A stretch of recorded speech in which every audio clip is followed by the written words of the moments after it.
Let's build a nation together.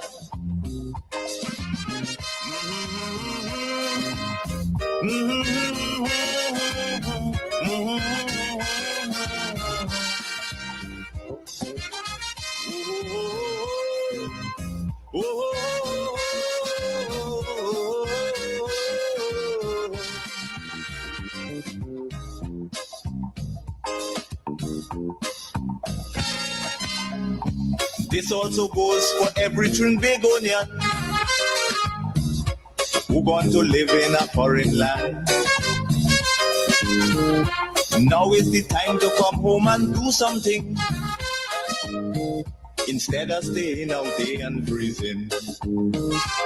Because now, more than ever, we must show discipline, tolerance, and production. Now more than ever, we must show discipline, tolerance, and production. To build a better nation, we want a better Grenada, Carriacou, and PT Martinique. But we must work towards that better Grenada. In other words, you cannot just sit and wait for it to happen. We need to produce. We need to diligently work towards realizing that vision, what we want to see this place become. My name is Kem Jones, and again, it is a pleasure for me to go on that journey with you where we can learn in the process. So we discuss, we use the technology to connect, but the ultimate objective is to learn, to know more at the end of the conversation.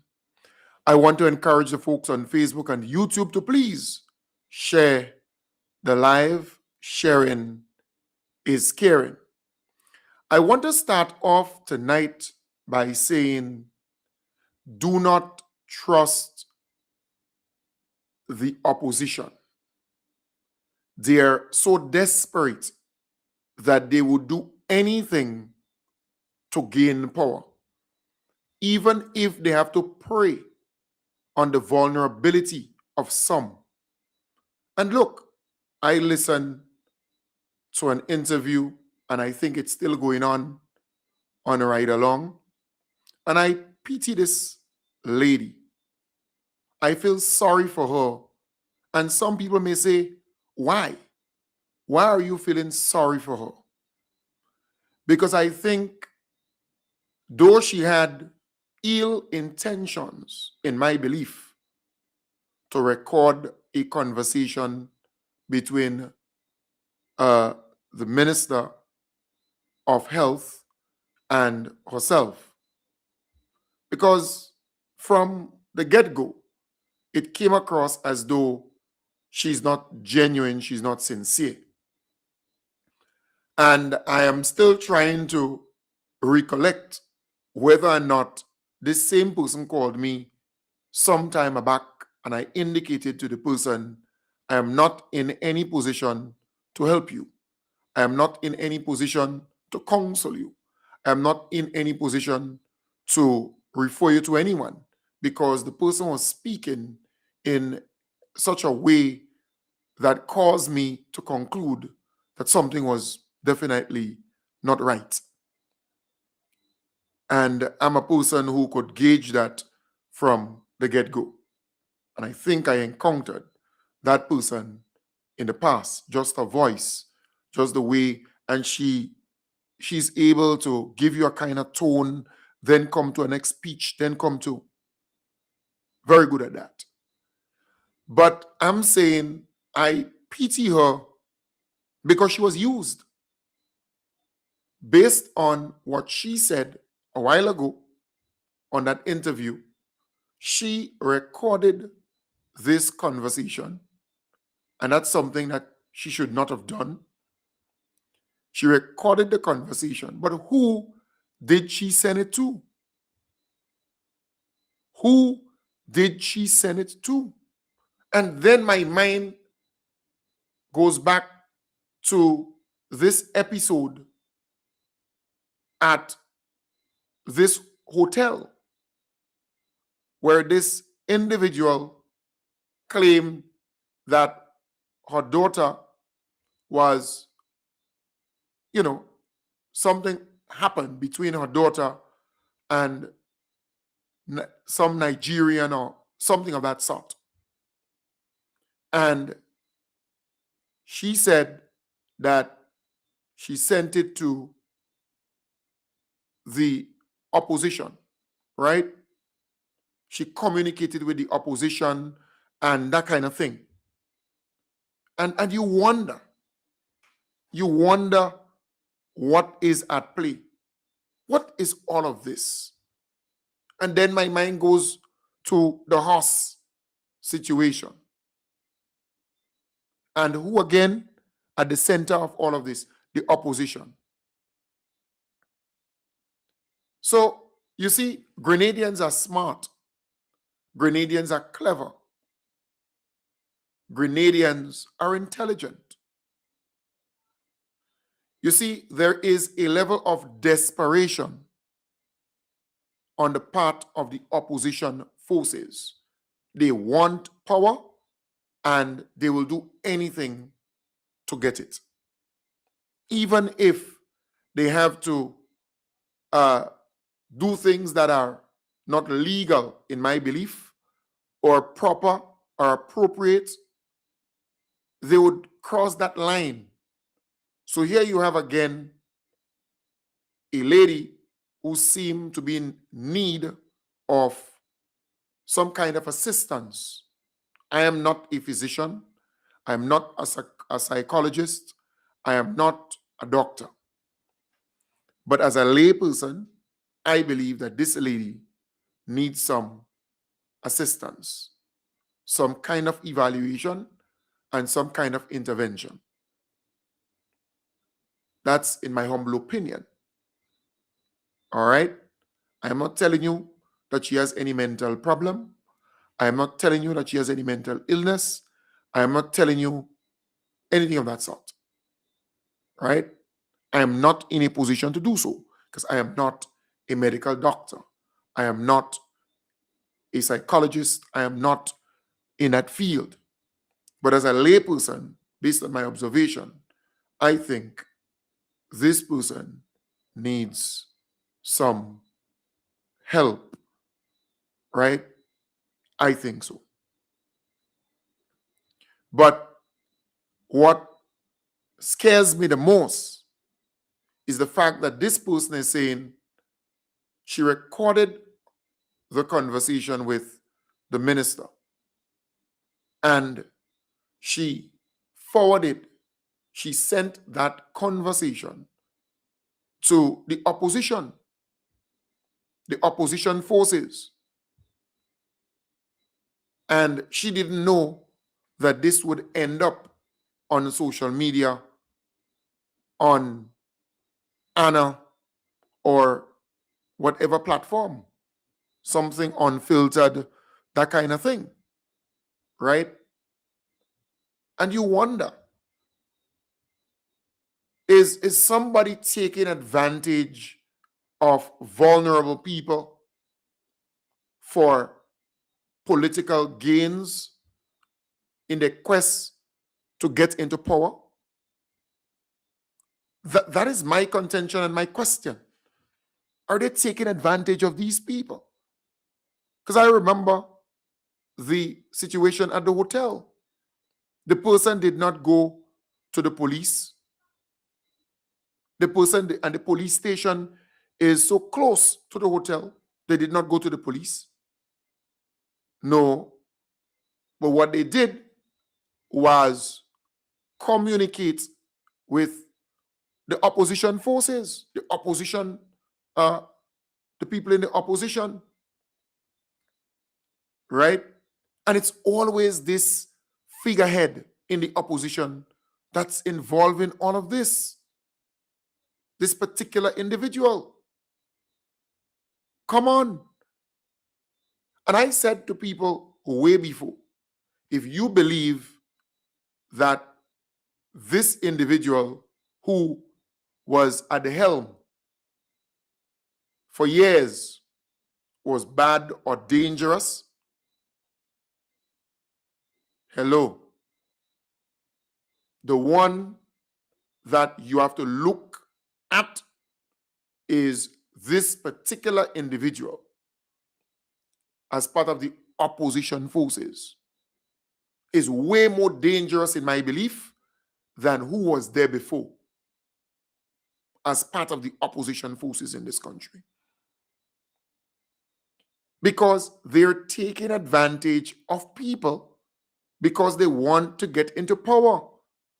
So this woman who needs help, who should be evaluated, assessed, and helped if the need arises.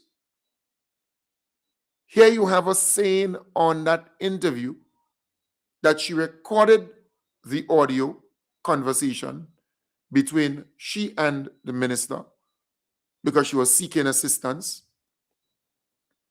But with malintent, in my belief, she recorded the conversation. And she did not keep it to herself. She shared it with the opposition forces. And boom, it ends up on social media. And she's on right along now. And she's been interviewed, asked a couple questions and so on. And look, I pity this woman. But I hope we are seeing the bigger picture in all of this. Look who is always at the center of all of these controversies, all of these things. Look who is at the center of it. Come on. You see, you could want to be a leader, but you must demonstrate certain qualities. You have to demonstrate certain qualities even before. Come on. You have to have judgment, and you realize so far something not right with the judgment of that individual. Come on. The horse situation, the individual is at the center of it. The person who claimed that some Nigerian displayed certain behavior, right? The individual is at the center of it. Now with this lady, the individual is at the center of it, or the organization is at the center of it. Come on. Something not right. But I have been saying that time and time again. They are desperate for power, and they will do any and everything to get it. You have not seen anything yet. You have not heard anything yet. In the coming weeks and months. Because, look, I say to friends, be careful what you say and where you say what you say. Because there are people who have malintent. They come to record your conversation, but mind you, recording a person's conversation with you is private.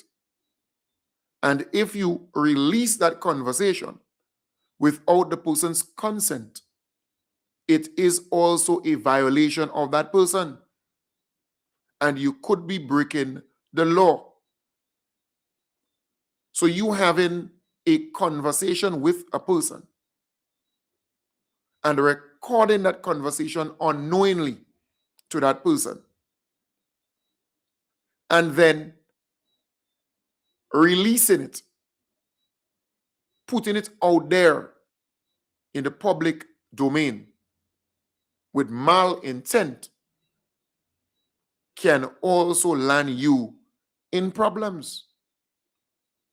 And that is why when some people call me on my phone, the first thing I may say to them, look, I cannot have a conversation like that via the phone. I prefer to see you in person. Or I do not give you consent to record our conversation. Things of that sort. Because with technology, one could easily record the conversation of another, unknowingly so. Unknowingly so. But folks, look at the timing of all of these things. Look at the timing of all of these things.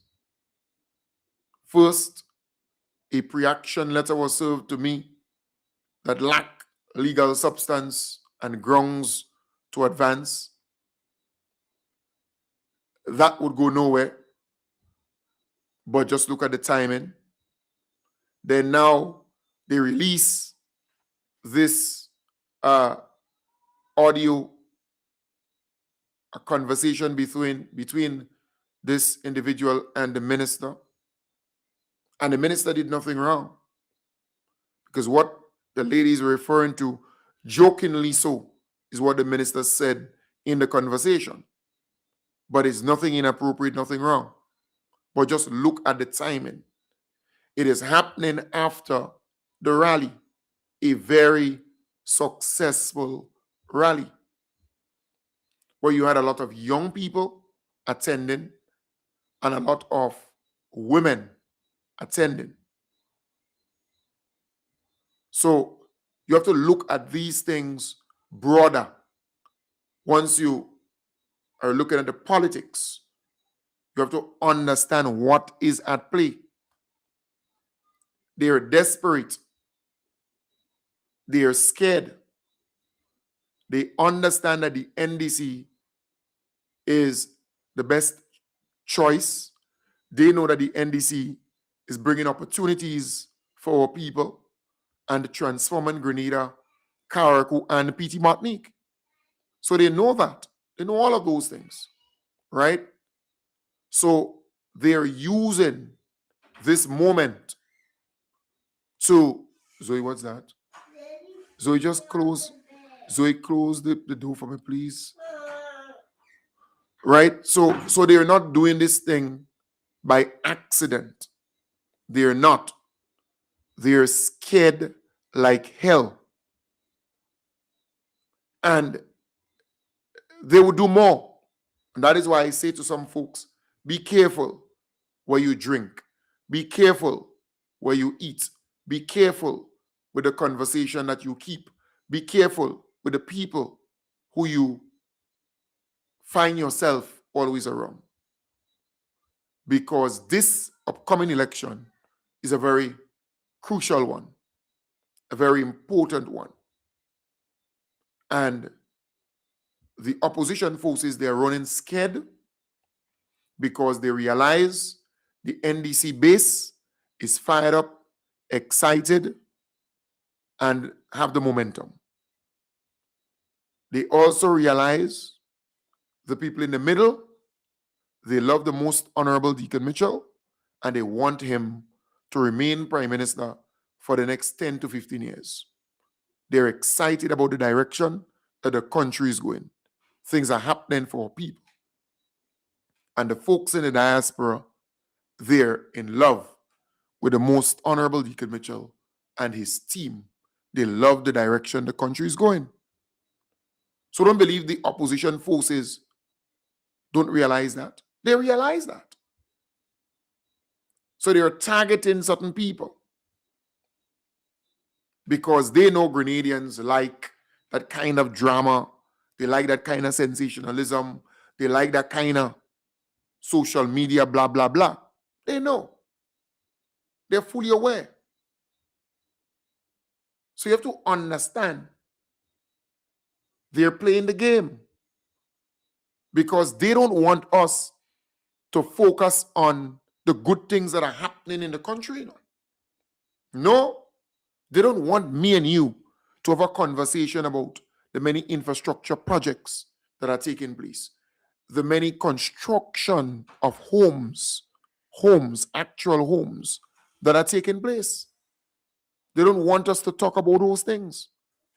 Where you cannot find a mason, you cannot find a carpenter, you cannot find a laborer, Right, folks, just 1 second. All right, one moment. To build a strong and better nation. Sorry. I say Take it from there, please. that is the main foundation.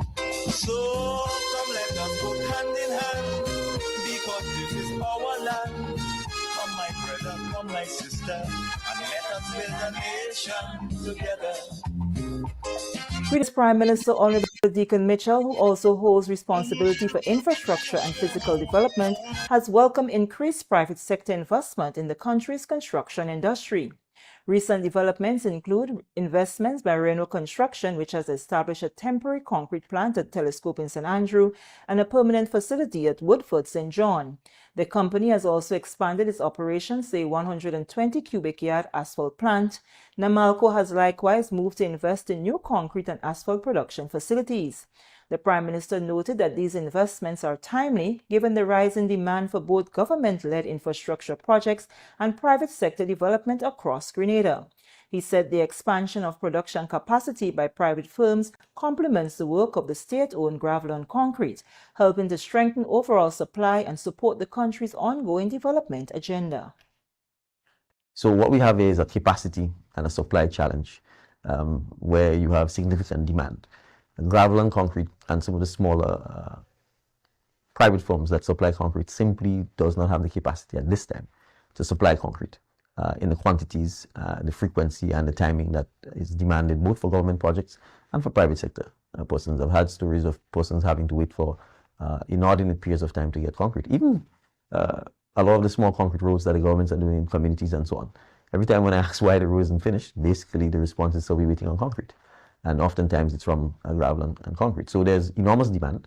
And in those circumstances, we have to be able to meet that demand. And so encouraging private sector persons to invest in concrete plants is something I have no difficulty with. The temporary plant that was set up is in fact designed to be able to ensure that our schools and so on are built on time because they don't just serve as schools. Remember, they also serve as hurricane shelters for us. So in a situation where you have a dangerous school, for example, St. David's Catholic Secondary School, can't serve as a hurricane shelter because there's more risk to people and it may not survive a hurricane simply because of the state it's in. So we have to ensure that we have the capacity, and that is part of what we're doing.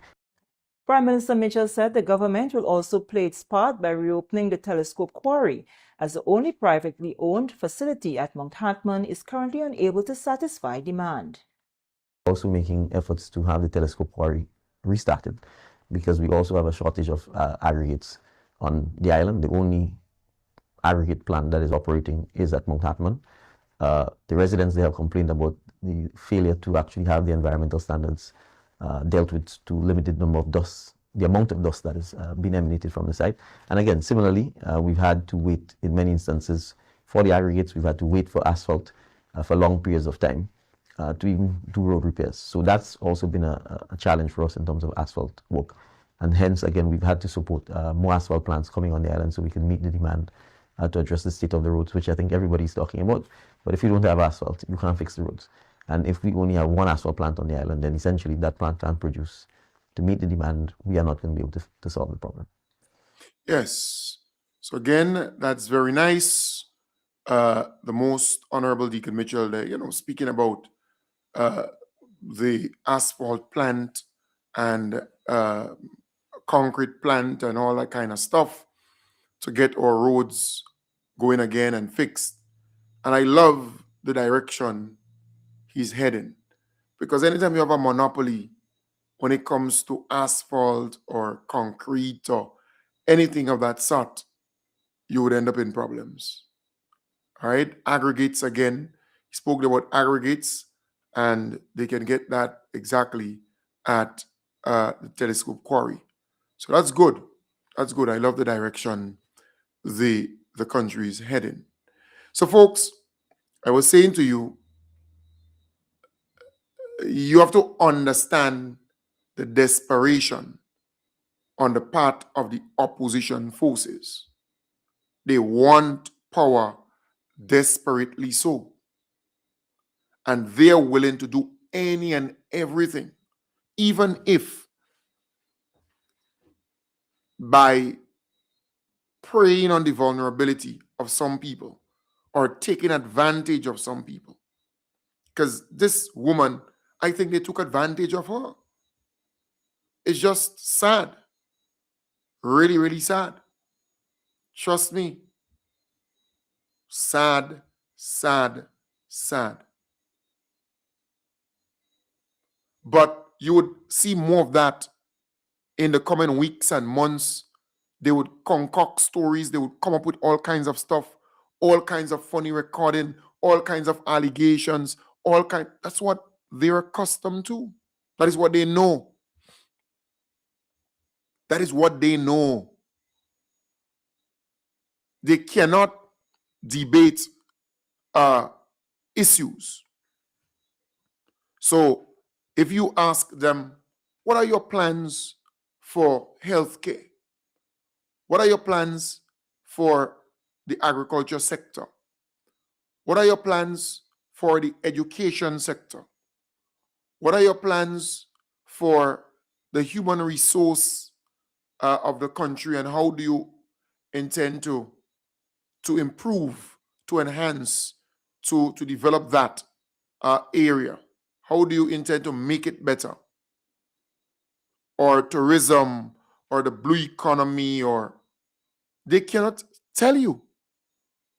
And if you say, well, let us have a debate. Let's talk about some of the things that the NDC did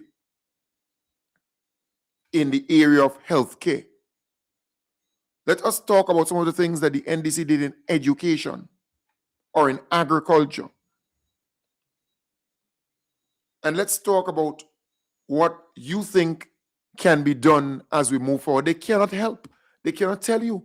They don't have it in them to have that kind of conversation. But to come up with some kind of, allegation, some kind of sensationalism, some kind of leak recording, or some kind of thing with somebody, with that person, with some animal, some horse, some donkey, that is what they're good at. They love that. And they believe that is how they can get into power. Because they believe that Grenadians are stupid. That's what they believe. They want you to believe that. All right? They're not interested in the real issues. They're not. If you ask them, but let's talk about youth development. What are your plans for young people? Let's talk about housing. What are your plans for housing in the country? Let's talk roads. What are your plans when it comes to the roads? Because you were there for all these years. What are your plans and your programs and they cannot tell you. They have no plans, no nothing. But when it comes to some kind of drama or making somebody share some recording of a private conversation that they had with somebody, and the thing is not even explosive. It's not even explosive. You see, you listen to it and you realize that this person needs help. That this person needs help from somebody who could understand the mind and seek to assist, right? In my belief. But folks, I hope you are learning, because when these things are reoccurring frequently so, then you start to kind of think deeper and harder. The Nigerian thing, the same party, the same set of people involved, right? They're at the center of this thing. This woman now, the same opposition forces involved. The horse, the same opposition people involved. And we can go on and on and on and on. It says a lot. But I just hope you're taking note. These people are desperate and they will do anything to get into power. But also remember the timing. We just came from a very successful rally. very successful. And they know that. They know that it was very successful. In fact, Kennedy Buldall gave his analysis, and I think he was bang on target when it comes to the whole rally, right? And how he sees it. I'm sure MNP and Kit Mitchell had a good night rest last night. Right along live. I went, not expecting that big crowd. On a scale from 1 to 10, I will give them a 10. I'll give NDC a 10. I think they achieved the objective. I think they really, really, really achieved the objective. And that crowd, that passion, that conviction, the kind of enthusiasm I experienced yesterday, I think I don't sure MNP and Kit Mitchell had a good night rest last night. They must go back on the drawing board. You understand? And re-strategize. Because the narrative is that NDC is a weak party. They have inexperienced politicians. They cannot govern effectively, and them is a one-term government. I think Prime Minister Dickon Mitchell and the NDC put that to rest yesterday evening. I convinced. You understand? And I remember when the DPM launch, they had a very good launch, display, organization, and preparation. But the NDC surpassed that last night. They really, really, really met and beyond people's expectation. It was really, really good.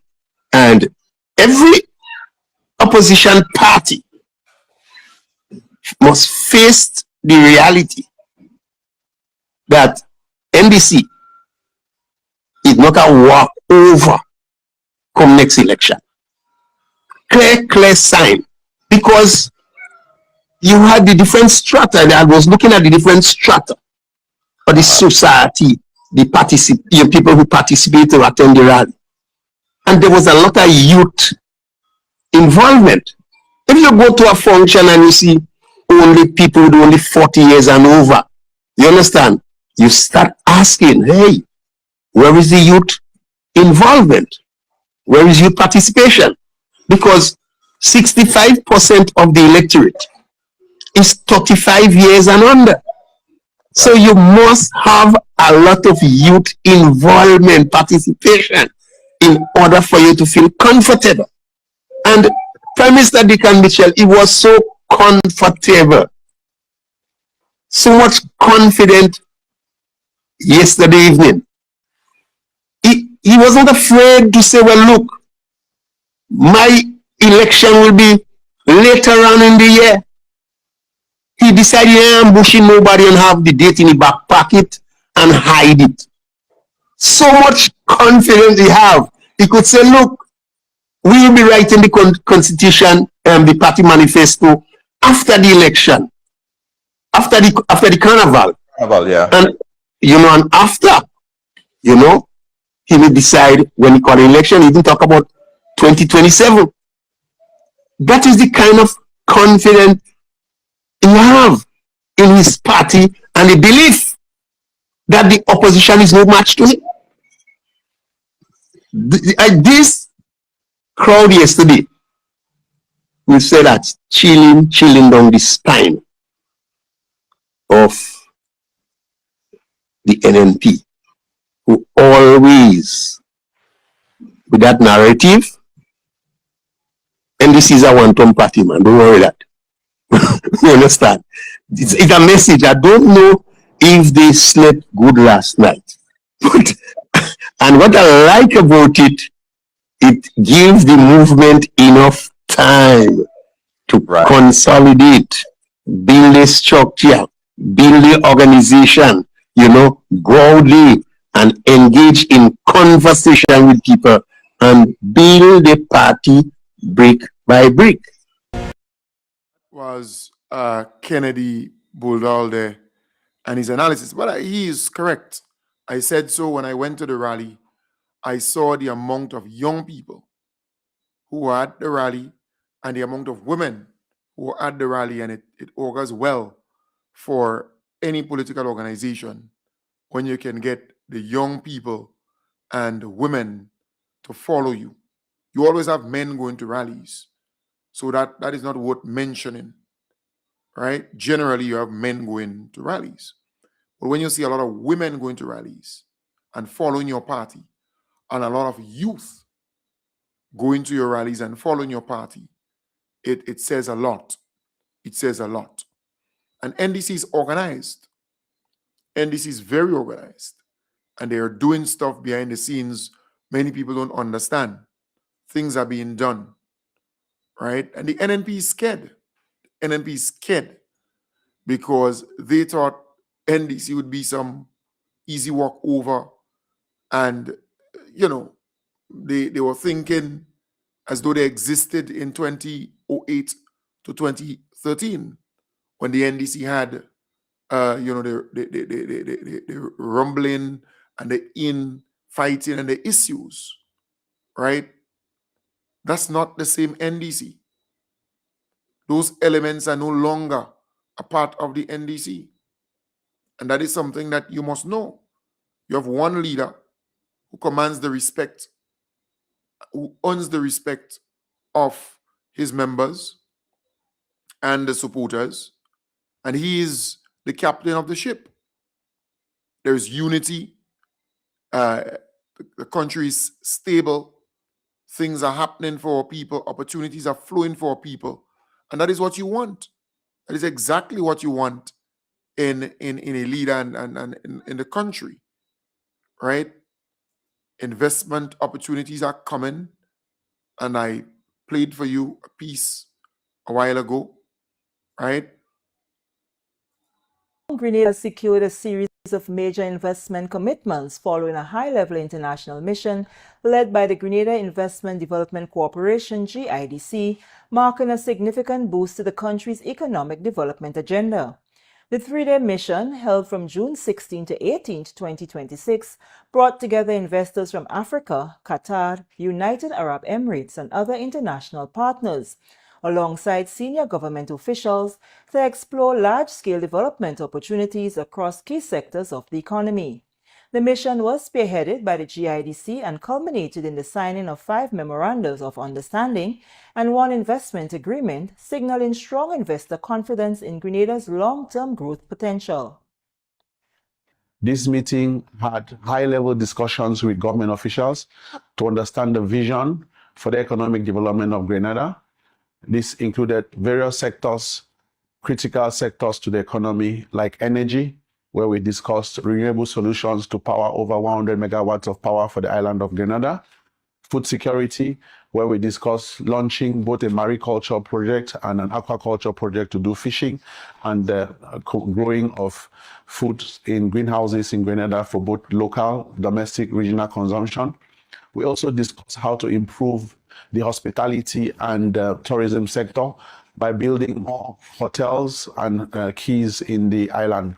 One of the critical things that was discussed by the business delegation was a significant commitment to invest in aviation, intra-island aviation, and also cargo and passenger carrier, which would service Grenada, the OECS countries, and move cargo across and into neighboring countries like North America and Central America. That was Rene Awabenyang, founder and managing partner of African-based Premier Investment Partners Limited. The partnership outlines plans for multi-sector development spanning agriculture, aviation, energy, real estate, hospitality, and financial services. In the aviation sector, the agreement proposes the development of an integrated platform at the Morris Bishop International Airport. On the energy front, the partners will explore the development of a 65 to 100 megawatt power plant designed to reduce the country's dependence on diesel-generated electricity, subject to feasibility studies and due diligence. The agreement further includes plans for expanded real estate and hospitality development, encompassing new resort projects, mixed-use developments, and the completion of stalled or unfinished properties. Prime Minister Deacon Mitchell described the initiative as a major milestone in Grenada's efforts to attract high-quality foreign direct investment, generate employment, and strengthen local capacity across key sectors. This mission really was a scoping mission to look at the opportunities that are available. The work now begins. In light of the MOUs, we are required to actually narrow down the actual opportunities that are there to partner with the investors so that on a government side, we can do the things that are required from concession, taxes, identification of the actual projects, land, etc. And their overarching commitment is obviously to bring the capital, bring the expertise that will be required to create the partnership between the government and people of Grenada and the investors. We have already looked at some particular areas which we will not disclose as yet because obviously we want to get the actual work done. But it was a very successful mission. I think the quality of the partnership is premier, no pun intended, led by Premier Investment, and we really look forward to working with the team to make some of these initiatives a reality. I just want to single out one particular area, which is banking, investment banking. We don't have any of it on island. And so I think it's an opportunity for us to really begin to move beyond just the commercial domestic banking space to make sure that we can bring international investment banking in Grenada, which is absolutely critical if we are going to drive foreign direct investment, particularly in the private sector in Grenada. So that's just an example of the type of discussions, the type of scoping that we've had over the last several days. The government of Grenada has reaffirmed its commitment to working with credible international partners to deliver projects that support economic transformation and generate lasting benefits for citizens. Yes, so that's really good. Really, really good. And that is what you need in any country. You want investment, you want opportunities to come for our people. And it's happening under the leadership of the most honorable Deacon Mitchell. So kudos, thumbs up. That's the way to go. We're loving it. Hundreds of Grenadian citizens living abroad received a festive welcome at the Morris Bishop International Airport on Sunday for the inaugural Grenada Diaspora Homecoming. The two-week celebration provides an opportunity to experience authentic Grenadian culture, connect with communities, and explore avenues for investment and national development. Deputy Chair of Diaspora Homecoming Secretariat, Randall Dolan, says he is pleased with Sunday's arrival of 3 flights with close to 90% capacity. There's a lot of activities happening, and of course, a lot of focus on the excursions that will be going on in Carriacou, also the island excursions to see a lot of the products that's happening. And a lot of the activities, the entertainment activities that's going on as well, is captivating a lot of the travelers. So a lot of Grenadians are returning back home to enjoy this time, celebrate on the island and celebrate everything Grenadian. Week 2 is going to be really good with the Forum Week. And again, we're seeing strong bookings and strong numbers for that. So with all this influx of activity, we expect to see a lot more economic stimulation, especially in the month of June and early July. The Grenada Diaspora Homecoming began with a church service at the Gateway Assembly, with several activities slated from June 22nd to July 5th. The Ambassador of Diaspora Affairs is Terry Forrester. Arriving also too is our Consul General from Toronto, Jerry Hopkin, and several other Grenadians coming in to celebrate Diaspora Homecoming. This is a very exciting time for Grenada as we welcome home our citizens. One of the main events is the National Spice Replanting Day on June 25th in Carriacou and June 28th on the mainland Grenada, where volunteers will plant over 40,000 spice trees across the island in support of Grenada's agricultural heritage. Coming back to Spice Island, die for this island. It's an amazing place. And I'm coming back. I want to represent my country. One of the beautiful places on earth you want to be. It's a diamond in the rough, and I love to be home. It feels amazing to be back in Grenada. The beautiful sunshine, the beautiful air, the welcoming as I came into the airport, oh my God, it was so amazing.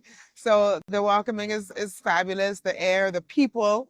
I'm excited to be here, and I know that there's so many events happening.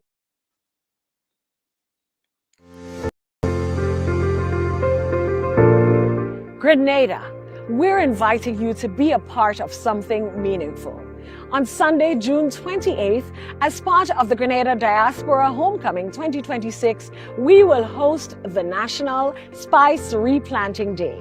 Across the island, volunteers will come together to plant 40,000 spice trees, helping to restore and protect a legacy that is rooted in who we are as Grenadians. But to make this possible, we need you. We need individuals, families, community groups, schools, churches, workplaces, and organizations to sign up and take part. This is your chance to contribute to something that will outlive the day itself, something that invests directly in Grenada's agriculture and keeps our Spice Eye legacy alive. So bring your energy, bring your island pride, and bring your love for country. Register now at homecoming.gd. Be a part of the National Spice Replanting Day on Sunday, June 28th. From roots to legacy, let's grow Grenada's future together. Right, so don't forget the 28th, well, they will be in Carriacou, and then they come to Grenada. So 40 spice trees, that's our plans, that's a lot. So we're asking all the volunteers, all the different groups to pull together and plant a spice tree or two. I love that. This initiative is great, really, really great indeed. I want to extend my deepest condolences to Venita Regis on the passing of your husband, Brian Regis, who passed away today or recently, right? Who passed away, and I learned of his passing a moment ago. She's always under the live, very supportive, a solid NDC supporter. You know, she lives somewhere in the Pomerose area. So, Venita, I want to extend my deepest condolences to you and your family. All right, a very nice lady indeed. All right. Also, folks, remember the 5% discount for early property tax payment. The Inland Revenue Division IRD of the Ministry of Finance says early payment of property tax guarantees eligibility for a 5% discount. To take advantage of the discount, payment must be made on or before June 30th. While taxpayers have until August 31st to pay their standard property taxes without incurring late penalties, the division strongly encourages property owners to take advantage of this early payment incentive. Property owners who believe that the current condition of their property warrants a reduction in assessed value are urged to submit a notice of objection. This process allows taxpayers to request a formal reassessment. Therefore, individuals whose properties have been affected are strongly encouraged to submit a completed form to facilitate a swift review. For maximum convenience, property tax payments can be made online at pay.gov.gd or in person at any Inland Revenue Division office. Yes, so folks, take advantage of that 5% discount there on your property tax. Take advantage. Earlier you pay, better for you. Better for you.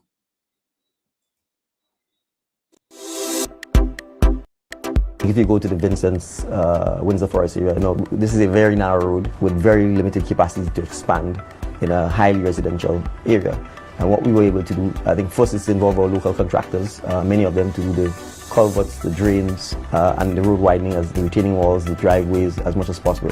If you drive through many of the secondary roads in Grenada, you realize the driveways are in the road. So being able to ensure that those things don't happen, that's first and foremost what we did. And then obviously bringing in modern construction, road construction techniques so that the road is milled, then re-asphalted properly, and then you have proper markings. That is critical because especially in rural communities where you may not have as many street lights and visibility may be poor, or where you may have fog at night or a lot of rainfall, having proper reflective markings at night I think is critical. And the idea is to bring that throughout the length and breadth of Grenada. We will start on the main roads shortly, so we expect that we would see a similar standard coming soon. Yeah, that's good. I love the fact that our beloved Prime Minister said they intend to do that across the island. They intend to repave, fix the roads. And we can see that in many, many areas. They have a lot of work to do because over the many years, yes, there were a little patching and things happening, but they never fixed the drains. They never put drains alongside the roads, slipper drains and so on, because the water has to find somewhere to go. And it's the water that tend to undermine the roads. The water. The water will find its way, will find some way to go. And even if it has to pass under the road, under the asphalt, dig it up, whatever, it will happen. So the previous administration had been there for 20-something years, but they never saw the need to put drains alongside the roads or do proper asphalt paving. Right? After a period of time, you need to kind of repave the whole thing. You need to do it anew. But we have not seen that under the NNP. We have not seen that. So it's good that this administration, the NDC administration, they are doing over our roads. And look, folks, there will be inconvenience. They're laying pipes. The sewer system in St. George is 100 years old, 80 years, 90 years old. The pipes, they're worn out, they are rusted, they're in a terrible state. So what the government is trying to do is to do the sewer system, right? Do the sewer system over, because the majority of buildings and homes in St. George, right, or St. George's in particular, they're on that sewer system. They don't have the suckaway and septic tank and that kind of thing. They're on the sewer system, so you need to have something proper. And that is what the government is doing. So you would get the inconvenience. Some areas you want them to fix the roads one time, same time, patch it, fix it, that kind of thing. Some people would complain going up to Bolio,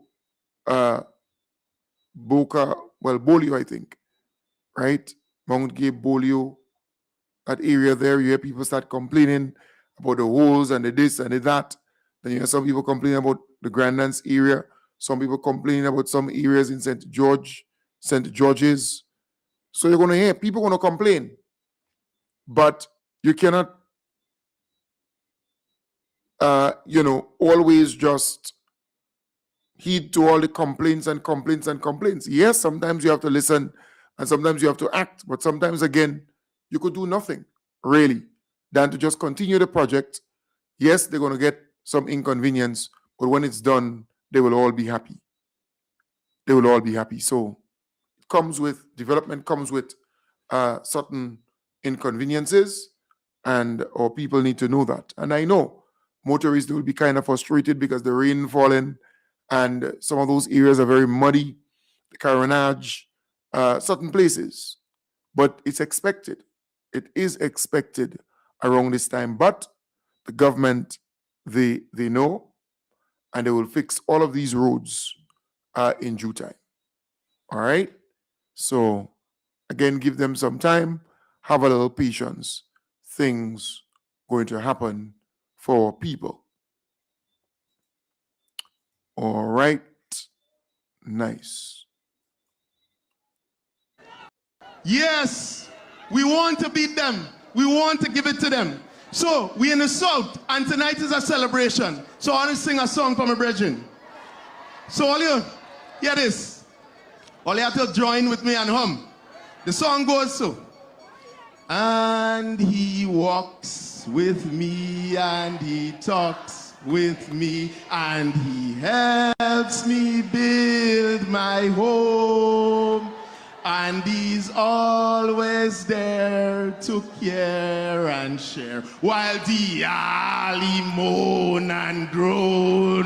Thank you very much. Yes. So that's the Honorable Ron Redhead, just a little laugh, a little, a little humor there.